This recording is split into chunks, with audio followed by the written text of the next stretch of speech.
रुपौली पूर्णिया बिहार। तेतरी के मेला रानी देखाई देबोगे, नौ गछिया के मेला सोना देखाई देबोगे, हे गई देखाई देबोगे। जानू के हाथ हवा में हाथ हवा के डाल के मेलावा घुमाई देबोगे, सोना के हाथ हवा में हाथ हवा के डाल के मेलावा घुमाई देबोगे।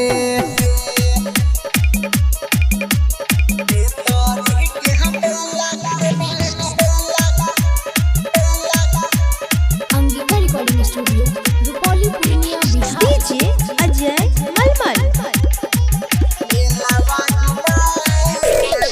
साल भर में मेला लागे सुनिले सनाम गे, दोनों गोट साथे करबई माई के दर्शन गे।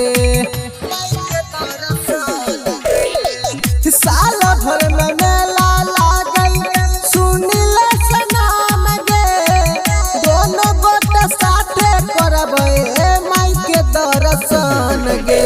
चाहत चाउमीन तोरा हम खिलाई देबोगे, चाहत चाउमीन पिज्जा तोरा खिलाई देबोगे, एक खिलाई देबोगे।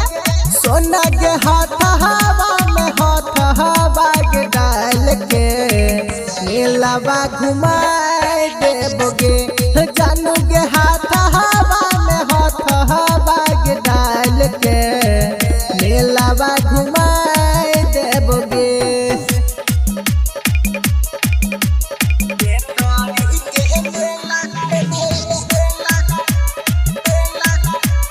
Angika recording studio Rupauli Purnia Bihar. DJ Ajay Malmal. Abhishek रौशन कहो महानील बात गे, करबै जे दर्शन जानू खुल जैतो भाग गे। अभिषेक रौशन कहो मानिल बात गे, करबै जे दर्शन माई के खुल जैतो भाग गे।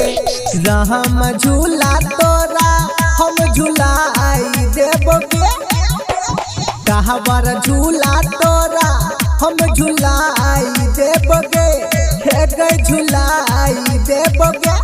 जानू के हाथ हवा में हाथ हवा के डाल के मेलावा घुमाई देबोगे, सोना के हाथ हवा में हाथ हवा के डाल के मेलावा घुमाई देबोगे।